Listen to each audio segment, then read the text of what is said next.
इंसाफ live studio में आपका स्वागत है। मैं फजल अफान। देखते हैं आज की ब्रेकिंग न्यूज।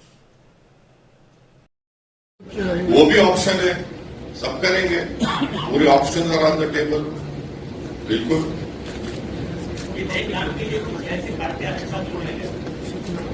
कौन जुड़ रहे हैं? हमारा तो सूरत ही नहीं, हम खुद बहुत बड़े हैं, इंशाल्लाह करेंगे। आपका साथ, आपकी दुआ रही। वो जो जुड़ने का काम नहीं करना है उनको खाली एक ऑर्डिनेंस या एक्ट बिल लेके आने का है। हम उनको बोले एक बिल लेके आओ। नागपुर में जो असेंबली सेशन होने जा रहा है, आप एक बिल डालो मुसलमानों के लिए, बोल दो ना। आप दो महाराष्ट्र के मुस्लिम्स को दो, जिसको हाईकोर्ट ने अपील किया है। आप पूरे ये बिल लाएंगे, वो बिल, ये बिल क्यों नहीं लेके आते आप? कौन रोक रहा आपको? लाना चाहिए। अगर नागपुर सेशन में ये बिल नहीं आता तो नागपुर सेशन में अगर ये बिल नहीं आता, लड़ाई चलेगी, लड़ाई चलेगी। नागपुर जाएगा मोर्चा। नहीं, लड़ाई, अरे पूरे महाराष्ट्र में जाएगा। क्यों नागपुर के तक मुद्दा आप रोक दे रहे? पूरे महाराष्ट्र में जाएंगे, लड़ाई चालू रहेगी। चाहे हम अपना प्रोटेस्ट करेंगे, डेमोक्रेटिक राइट है, पीसफुल प्रोटेस्ट करेंगे। इस राइट के लिए हम लड़ेंगे। देखिए, मैं हर चीज को बर्दाश्त कर सकता हूँ, नाइंसाफी के साथ जी नहीं सकते। ये नाइंसाफी हो रही है हमसे। आरक्षण की लिमिट खत्म हो चुकी है। कैसा बोले? अरे हाईकोर्ट ने कह दिया ना, हाईकोर्ट ने कहा कि मुसलमानों को दो, इनको दिया जा सकता है। हाईकोर्ट ने कहा एजुकेशन में दे सकते, एम्प्लॉयमेंट में दे सकते, क्योंकि एम्प्लॉयमेंट 50% क्रॉस कर गए थे। हाईकोर्ट ने कहा कि मुसलमानों का एजुकेशनल और सोशल बैकवर्डनेस है, मगर क्योंकि एजुकेशन में इनको दे सकते, एम्प्लॉयमेंट 50% क्रॉस करें, एम्प्लॉयमेंट नहीं दे सकते। एजुकेशन में दो ना। हाईकोर्ट ने मराठा कमेटी के बारे में ऐसा ही कहा है ना, आप पढ़े नहीं बराबर, हाइट नहीं, आप पढ़े नहीं बराबर। हाई कोर्ट ने उसको रिजेक्ट किया। सुप्रीम कोर्ट ने कहा है कि इनका सोशल एजुकेशनली बैकवर्ड नहीं है।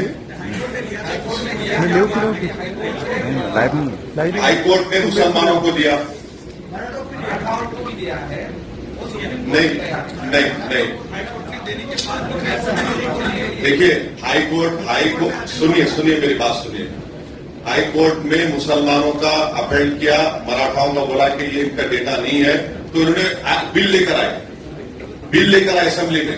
कोर्ट की बात करो आप, कोर्ट की बात करें आप। बिल लेकर आए और बिल एक मुसलमानों का लेकर नहीं आया, और फिर उसको चैलेंज हुआ, सुप्रीम कोर्ट गया। वो सुप्रीम कोर्ट ने कहा कि ये लोग सोशल एजुकेशनली बैकवर्ड का डेटा नहीं दे सके, प्रूव नहीं कर सके। मुसलमानों का तो डेटा प्रूव हो चुका है। अभी पार्लियामेंट में खड़े के बहुत बड़ी बातें किए ना, अभी दो। सर, मराठा रिजर्वेशन के लिए बीजेपी, कांग्रेस, शिवसेना, एनसीपी बार-बार प्राइम मिनिस्टर के पास जाती है। हाँ। उस तरह मुस्लिम रिजर्वेशन के लिए आप भी प्राइम मिनिस्टर को मिलेंगे क्या? प्राइम मिनिस्टर के पास जाने का ही नहीं है, यहाँ करने का है। सुनो आप, अरे आप समझ लेने मेरी बात को। बीजेपी का तो खुद रहता है। ना सुनो, आपको यहाँ देने में कौन रोक रहा? स्टेट का मसला है, ये तो ना। यहाँ पे तो यूनिटी नहीं है। अरे मराठा रिजर्वेशन के लिए सारी पार्टियां ना, देखिए वो हम यही चाल चल रहे लोग, ये 3-1 पार्टी जो है चाल चल रही। ये एक साथ तीनों मिलकर शादी कर लेके हम समझ रहे कि हम नहीं मालूम क्या कर रहे हैं। आप कर सकते हैं, यहाँ पर आप करिए। नवाब मलिक स्टेटमेंट देते हैं तो बीजेपी उसको अपोज करती है। अब वो अपोज करती है तो बहुत सी चीजों अपोज करती है बीजेपी। आप क्या, नहीं ऐसा हुआ तो फिर क्या, जो बीजेपी बोलेगी सुनेंगे क्या? आप सत्ता में, आप इंसाफ करिए। आपको कौन रोक रहा है इंसाफ करने से? और ये कब से शुरू हो गया? बीजेपी बोली तो हम ये नहीं कहते, तो बीजेपी जो बोली करेंगे क्या लोग? तो बीजेपी को बिठा दो सरकार में, अगर आप ऐसा है तो। अरे प्राइम मिनिस्टर से पार्लियामेंट में बोलेंगे, सबको बोलेंगे, या तो आपको करना है ना, यहां आप कर सकते, कर दो आप। लेकिन सर इस मामले में आप जो मोर्चे निकाल रहे हैं या महाराष्ट्र के सारे जिलों में जा रहे हैं, इसको क्या लगता है कि इसका क्या इम्पैक्ट हो सकता है, या फिर अलग से एक ध्रुवीकरण हो जाएगा हिंदू मुस्लिम ऐसा? अरे आगे ना असल सवाल पे माशाअल्लाह, मैं इंतजार कर रहा था ये ध्रुवीकरण कब आएगा। दिल की बात जबान पे आ ही गई आपके। चलिए मुबारकबाद, ध्रुवीकरण हो गया। क्या ध्रुवीकरण होगा? कैसा ध्रुवीकरण होगा बताइए आप? एक समाज जो है, अब आपको पूरा बीमारी बताना पड़ेगा। एक मुसलमानों में ग्रेजुएट सबसे कम।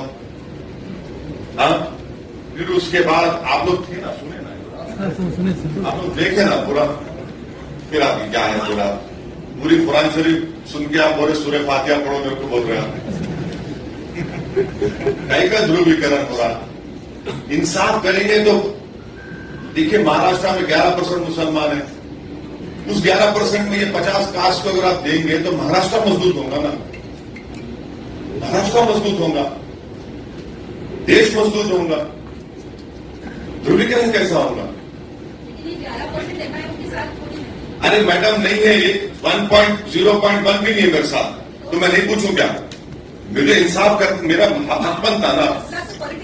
अरे आप पॉलिटिकल है, मेरे लिए कॉन्स्टिट्यूशन है। आप कॉन्स्टिट्यूशनल के जो राइट्स मुझे दिए गए, आप मुझे उससे महरूम कर रहे। हाँ? हाँ? किसकी यूनिटी लगेगी? अरे देख लेंगे ना यूनिटी अब आने वाले दिनों में। किसने? हाँ, आपने अच्छा सवाल किया। हम चाहते हैं कि महाराष्ट्र के मुसलमान सुन ले, हमारे जर्नलिस्ट लोग बोल रहे हैं कि मराठा समाज यूनाइट होके रिजर्वेशन लिया, तो मुस्लिम समाज को यूनाइट होना पड़ेगा, और होंगे इंशाल्लाह ताला, हम मिलाएंगे सब।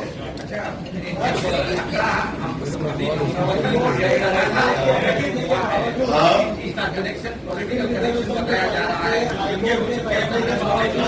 अरे आप लोग,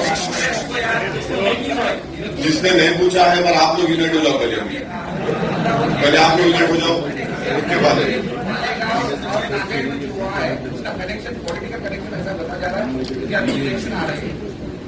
देखिए, जहां तक वायलेंस हुआ, मैं उस वायलेंस का कंडेम करता हूं। वायलेंस नहीं होना चाहिए, बिल्कुल वायलेंस नहीं होना चाहिए। मैं अपने स्पीच में भी इसका जिक्र किया हूं, और मैं आज के प्रेस कॉन्फ्रेंस के जरिए अमन की अपील पहले भी किया हूं, आज भी कर रहा हूं। और पीस एसेंशियल है, सबके लिए पीस एसेंशियल है, और पीस बरकरार रहना चाहिए, अमन को मजबूत करना चाहिए। और ये क्यों हुआ, ये तहकीकात करनी चाहिए, क्यों इसका डिरेलिक्शन हुआ और कैसे इस तरह की हरकतें हुई, ये सब इसका जांच होनी चाहिए। अभी ऐसा चर्चा हो रही है कि इसमें direct indirect politicians, political party, तो इंक्वायरी होनी चाहिए, इंक्वायरी कराइए, मालूम हो जाएगा आपको। आप की तरह रजा अकादमी को भी भाजपा की बी पार्टी नहीं, भारत में ये टीम का मसला खाली हमारा है, मेरा राइट है, इंटेलेक्चुअल राइट मेरा है, और आपका भी नहीं, किसी का भी नहीं, मेरा रहेगा इंशाल्लाह। अभी थोड़ा हम 18 हो गए, 20 से तरक्की हुई है अल्लाह की तरफ से, 18 हो गए। अब वो सब अब आप रिजर्वेशन को उधर लिख जा रहे हैं, अब वो छोड़ दो उसको। मैं वायलेंस का कंडेम करता हूँ।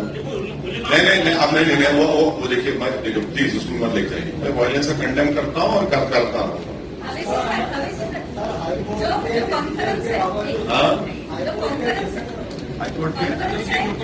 जो कॉन्फ्रेंस है, और इससे 5 साल पहले भी जो बीमारी है वो डिटेक्ट हो गई है कि आरक्षण चाहिए, लेकिन अब बीमारी भी पता चल रही है, और किस तरीके से जाना है वो भी पता चल रहा है। लेकिन आपने जो कहा कि 11% इकट्ठा नहीं है, तो ये होता है कि जब आप हर चीज को पूरा उसको मुकम्मल करना है आपको, तो यूनिटी तो जरूरी है, लेकिन not only in Muslims but overall पूरा इंडिया में जितना भी सबल्टन जो है या मार्जिनलाइज पीपल है, किसी भी तबके के, उसमें लीडरशिप थ्रेट बहुत बड़ी बात है। तो ये लीडरशिप थ्रेट का मसला जो है वो कैसे सॉल्व हो, जब तक वो नहीं सॉल्व होता तब तक मुद्दे तो मतलब उसका हल तो नहीं निकले। नहीं, देखिए,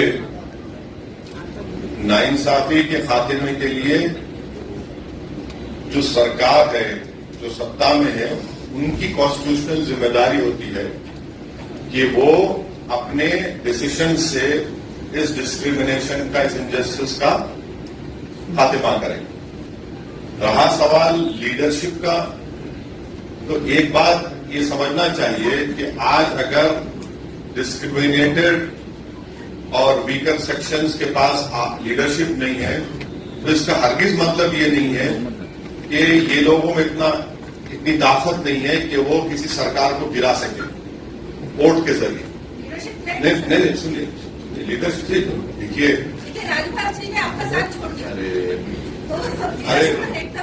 अरे मैडम, मैं भी और आप दुनिया का साथ छोड़ के जाएंगे ना एक दिन, उसमें क्या होने वाला? दुनिया खत्म हो जाएगी क्या? वो सब छोड़ के जाने वाले हैं, ये सियासत है।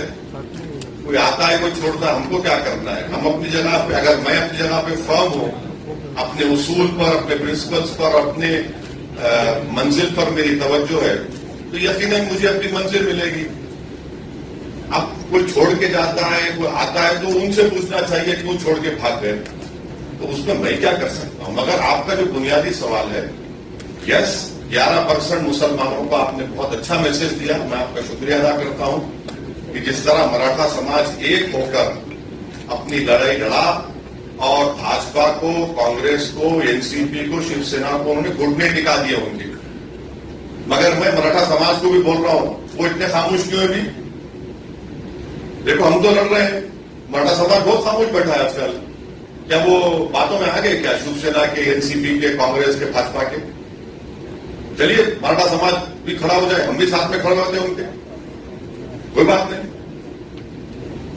मगर ये सोचना पड़ेगा। और जहां तक सबाल्टर्न दास का मामला, it is a very larger question, but I am rest assured that there will be a voice, there is a voice. इस मुल्क में सबसे बड़ा अपोजिशन जनता है, और जनता में सबसे बड़ा अपोजिशन वो गरीब लोग हैं जो वोट का इस्तेमाल दौलतमंदों ज्यादा करते हैं, और वही सबसे बड़ा अपोजिशन है, वही निकलेंगे इंशाल्लाह। सर मराठा